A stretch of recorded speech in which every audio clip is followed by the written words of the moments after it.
Ponemos cara a la radio.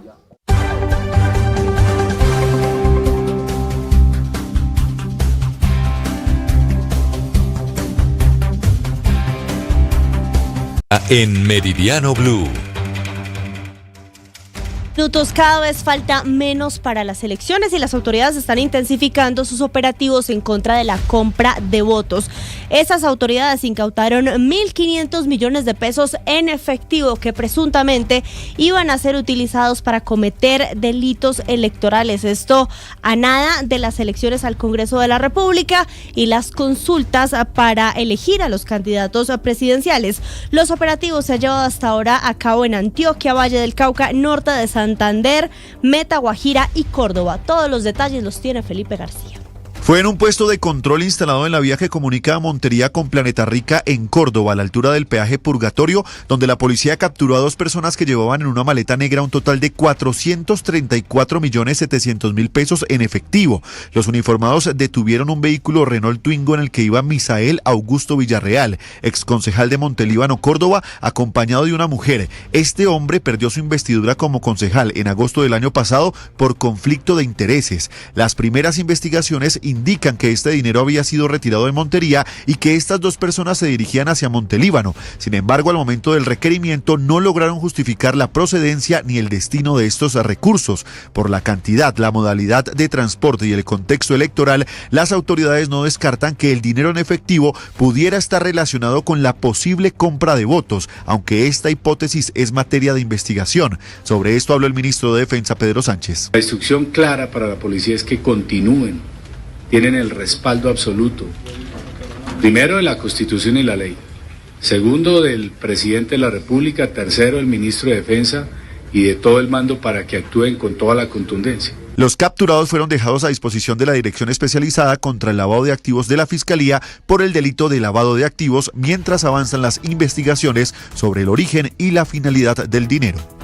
Felipe, gracias. Y vamos a la costa Caribe, donde aumenta la tensión ante la posibilidad de la compra de votos. En Sucre ya se duplicaron las denuncias y mientras tanto el candidato Julio Elías Chagui está en el centro de todos los cuestionamientos por el hallazgo de dinero en efectivo. Vanessa Saldarriaga.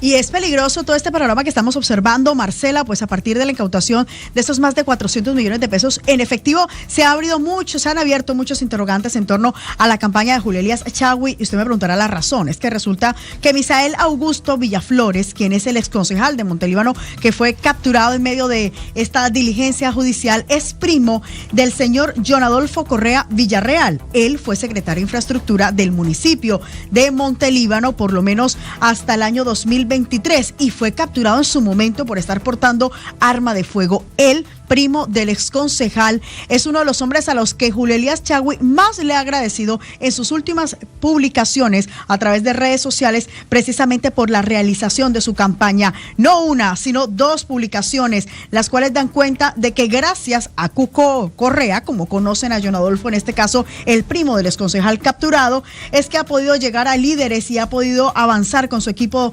de respaldo con todas estas campañas de cierre que ha hecho multitudinarias, en las que por lo menos unas 5,000 personas han asistido. O en otros de los mensajes que podemos encontrar también en la cuenta social de Instagram del candidato, podemos encontrar que le da una gratitud especial a Cuco Correa, a sus líderes políticos y a todo su equipo por el respaldo decidido y el compromiso demostrado. Un coliseo lleno completamente de personas, de globos y además de camisetas alusivas a su campaña, que en este caso va al Senado por el partido de la U. Muchos interrogantes entonces que se plantean, aunque recordemos que las autoridades dijeron que por lo pronto no se sabía cuál era el destino específico que tenían estos más de 400 millones de pesos. Sí, señora, no se sabía, pero el caso sigue avanzando. Imagínese usted, Vanessa, que al escolta detenido con 145 millones de pesos, le regresaron la plata, lo dejaron libre y ahora los que están acusados y los que pasan a rendir explicaciones son los policías. Explíqueme este enredo, Jalila Peña.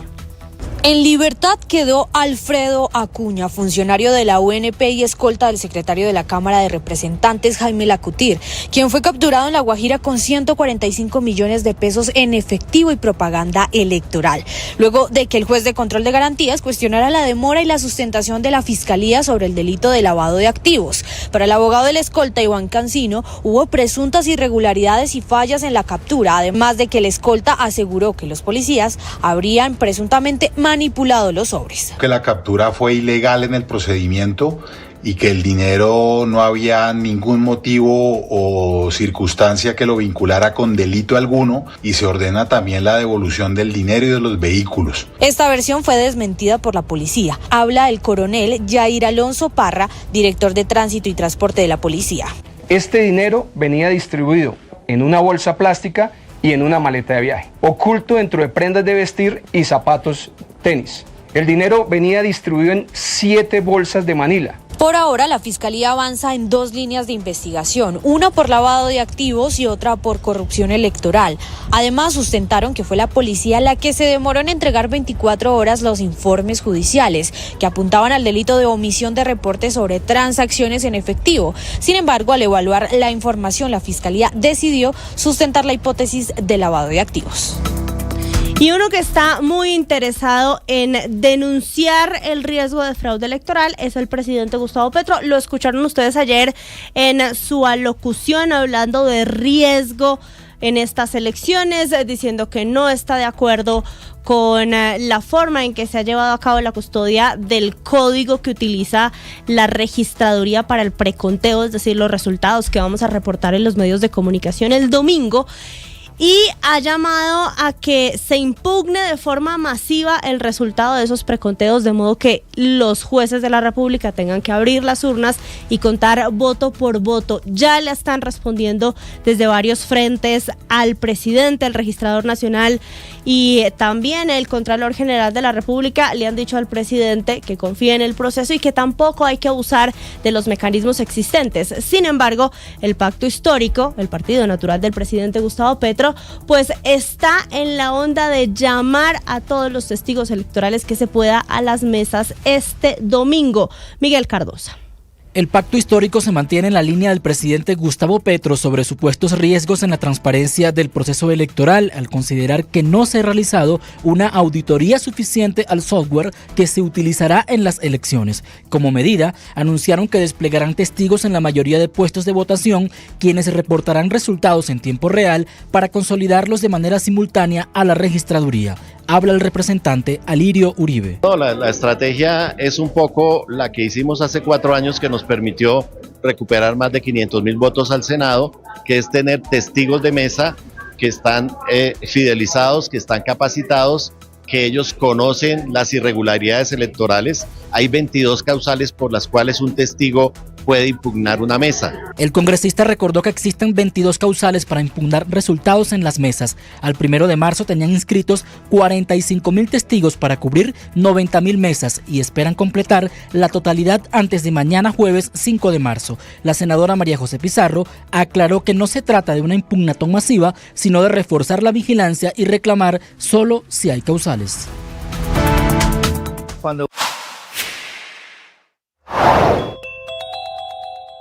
Teniendo en cuenta que el escolta detenido de la UNP fue liberado anoche, ¿cuál va a ser el proceder del director de esta entidad? Esto fue lo que respondió Augusto Rodríguez en Mañanas Blue. Bueno, lo primero que va a ocurrir es que la unión temporal con la que nos comunicamos ayer, la unión temporal va a tomar decisiones sobre esa persona. Eso, digamos, por decirlo de alguna manera, los patrones de el escolta es la unión temporal. En Blue Radio, promesas y propuestas. Hablan los candidatos al Congreso. Alejandro García Ríos, antes ciudadano que político. Tenemos muchos temas banderas, entre ellos la juventud, donde logramos sacar adelante la ley de jóvenes rurales, pero estamos trabajando en una por el empleo joven. Adicionalmente, el bienestar animal. Nos destacamos por la ley de No Más Olé y tenemos otras como estas, como son mascota, no equipaje, en marcha, que apoyamos. Sacamos adelante también la ley contra el ruido como coautores y por supuesto queremos que nuestras ciudades tengan mejor convivencia. Por eso este 8 de marzo marca en Risaralda a la Cámara el Partido Verde y el número 101. Mi nombre es Hugo Enrique García Borges, candidato al Senado por Cambio Radical número 55. Nuestros proyectos que llevaremos a cabo en el siguiente cuatrienio son los siguientes. Iniciativa legislativa popular con la cual protegeremos todas las culturas y tradiciones mediante un parágrafo en el artículo 70 de la Constitución Nacional. El segundo será crear nuevos técnicos y tecnólogos en el país con un proyecto en el cual será subsidiado por las universidades y el gobierno. El tercero será un proyecto de economía mixta que será parecido al IDEMA, en el cual se beneficiará el agricultor y el consumidor final. Y el cuarto será un proyecto en las construcciones en el cual se le obligará al constructor a entregar lo que vende y a cumplir con todas sus garantías después de los 5 años de venta. Por eso, amigos, los invito a que me acompañen en su voto en el Senado. Cambio Radical número 55. Unidos somos más. En Blue Radio, promesas y propuestas. Hablan los candidatos al Congreso.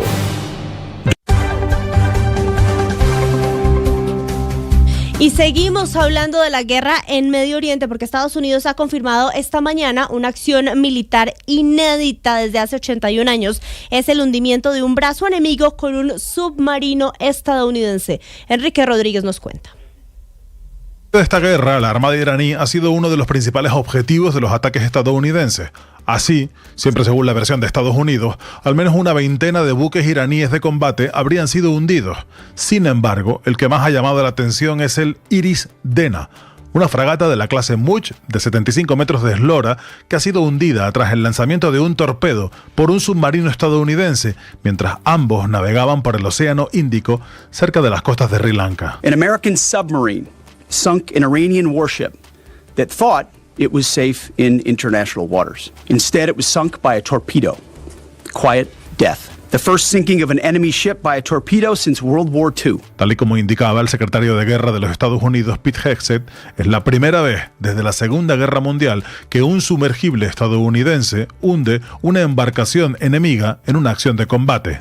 El propio Hegseth ha señalado también que, and as President Trump said, more and larger waves are coming. We are just getting started. Esta guerra no ha hecho más que comenzar, al tiempo que ha presumido del control completo de los cielos iraníes por parte de su país y de la Fuerza Aérea israelí. Starting last night and to be completed in a few days, in under a week, the two most powerful air forces in the world will have complete control of Iranian skies, uncontested airspace. Abajo, en la tierra iraní, esta mañana se ha aplazado sine die el funeral del ayatolá Ali Khamenei, que debía celebrarse hoy durante los próximos días. Mientras tanto, aunque Irán luce debilitada, no parece completamente derrotada. Esta mañana ha lanzado un misil contra territorio turco que ha sido interceptado por los sistemas antiaéreos de la OTAN tras haber cruzado el espacio aéreo iraquí y sirio.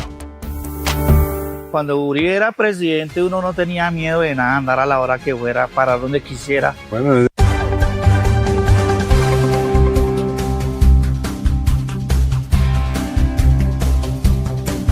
el futuro del país está en la mano de cada uno de nosotros. Es por eso que desde En Blue Jeans cedemos el espacio de este domingo 8 de marzo para que se conecten desde las 6 de la mañana al minuto a minuto de esta jornada electoral. Recuerden, el 8 de marzo la elección es Blue.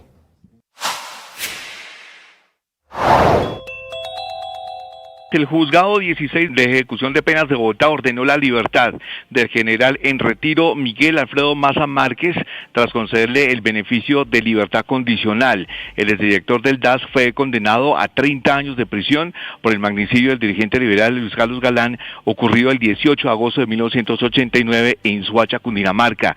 Maza Márquez permanecía privado de la libertad desde noviembre de 2013 y había cumplido 12 años y 3 meses de la pena, pero todavía permanece en eso en el Centro de Estudios Superiores de la Policía en Bogotá a la espera de ser notificado. Néstor, el despacho judicial argumentó que Maza Márquez cumplió el tiempo mínimo exigido por la ley para solicitar la libertad condicional, además de acreditar buena conducta y cumplir además de eso con los requisitos. En Meridiano Blue.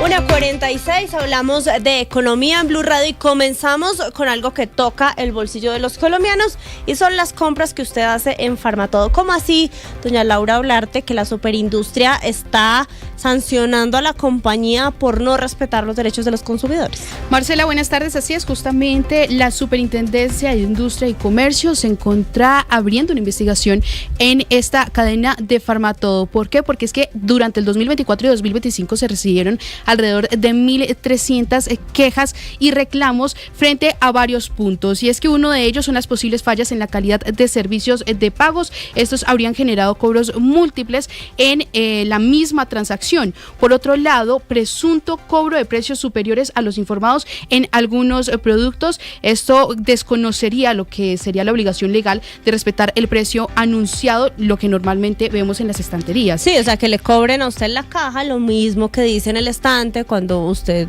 agarra el producto. Así es, Marcela, y es que justamente se suma otro de los puntos fundamentales que según la SIC está violando el Estatuto del Consumidor, y hablamos del derecho de retracto cuando las personas presuntamente ya se limitan y dicen ya no quiero comprar este producto. Estas tres acciones serían la respuesta de esta investigación que abrió en estos momentos la Superintendencia de Industria y Comercio. Por el momento, los hallazgos y toda la investigación va a continuar hasta que se determine la culpabilidad o no, Marcela. Atentos entonces al resultado de esta investigación, todavía no hay sanción, contra la superindustria. Y vamos a hablar de bloqueos porque eso también afecta la economía. Está bloqueada la vía que conduce a Buenaventura, el principal puerto del país sobre el Pacífico. Todo esto por cuenta de protestas de las comunidades. Hugo Mario. Por segundo día consecutivo está bloqueado el puerto más importante del país. Habitantes de la zona rural de Buenaventura protestan en la vía que conduce a la terminal de Aguadulce, generando una extensa congestión de vehículos de carga. Señores, ojo, oídos, porque aquí está delicado en Villaescuela, vía Aguadulce. Estamos desde ayer a las 5 de la tarde aquí y no hay paso y aquí está complicada la vaina. También hay un bloqueo en el sector de Triana por parte de una comunidad que protesta por frecuentes cortes en el servicio de energía. Las pérdidas son millonarias, según Javier Ocampo, miembro principal de la Cámara de Comercio de Buenaventura. Así que la cosa es caótica para el comercio, para el turismo y para el comercio exterior, que pueden perder 800.000 millones en el mero comercio. La alcaldía de Buenaventura está intentando mediar con las comunidades que protestan en esta importante carretera.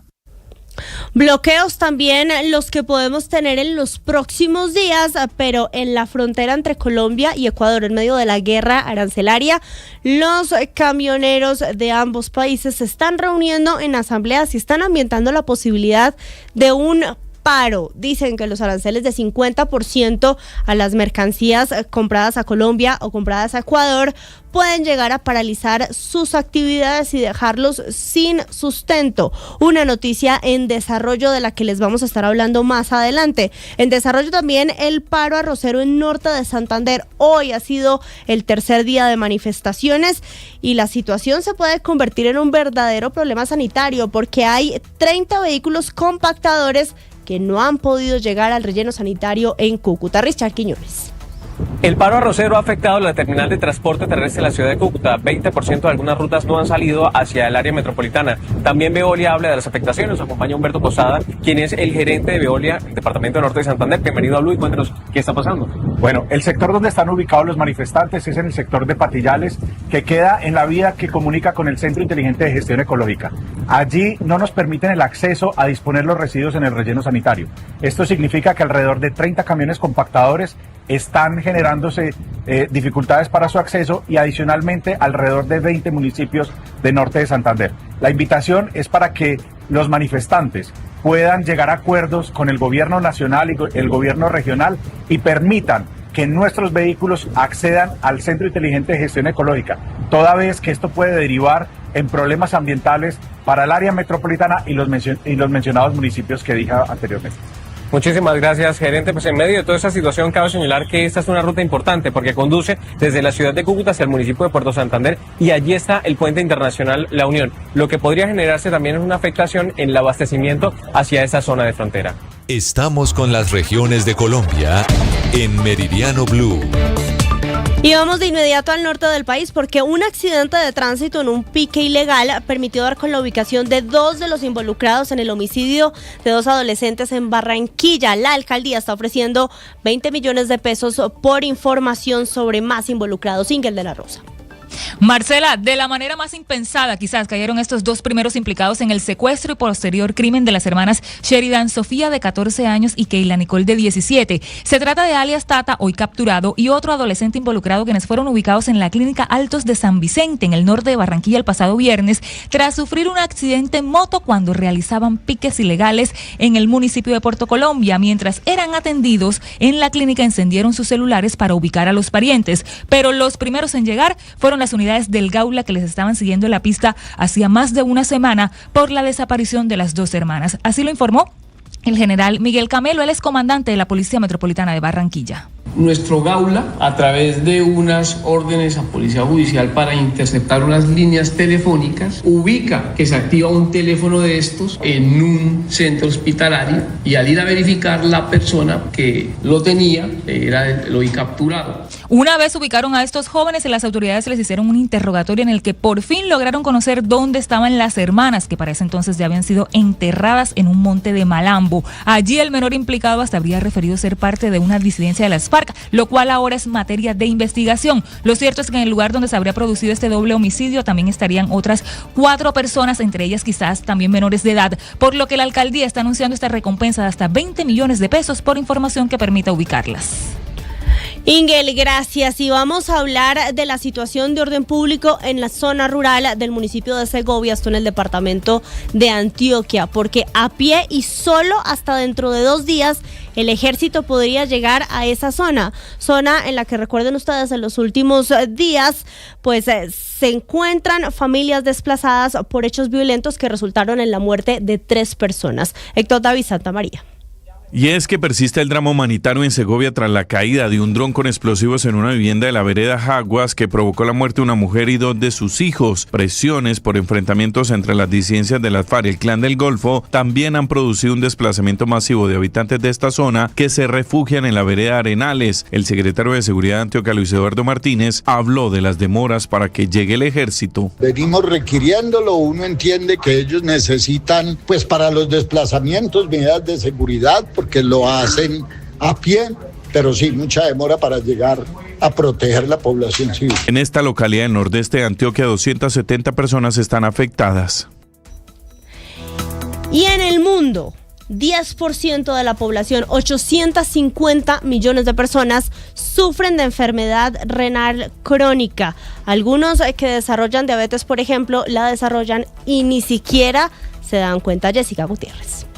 Bajo el lema Salud Renal para Todos, cuidando a las personas, protegiendo el planeta, la farmacéutica Bayer y la Fundación Santa Fe de Bogotá se unieron en una alianza para hacer un llamado urgente: prevenir y detectar a tiempo la enfermedad renal crónica. Hoy, el 10% de la población mundial, cerca de 850 millones de personas, padece esta enfermedad. En Colombia, más de 1 millón de personas viven con esta condición. Además, la diabetes es uno de los principales factores de riesgo. El 40% de quienes la padecen pueden desarrollar daño renal incluso sin síntomas. El doctor Gustavo Guzmán es internista, nefrólogo y jefe de la sección de nefrología de la Fundación Santa Fe de Bogotá. Hay condiciones que son prevenibles y también importante tratar los factores de riesgo. Entonces, dentro de la prevención está los hábitos de vida saludable, mantener adecuada hidratación. La enfermedad renal en etapas tempranas es silenciosa. Puede detectarse con la presencia de proteínas en la orina o por una disminución en la función del riñón. Pues ante esto habla Silvia Rey, quien es asesora médica de la vía cardiorrenal de Bayer. Médicos entienden la importancia que es detectar a tiempo la enfermedad renal, sobre todo en pacientes que sufren de enfermedad renal diabética. Factores como la hipertensión, la hiperglucemia persistente y estilos de vida poco saludables aceleran este deterioro.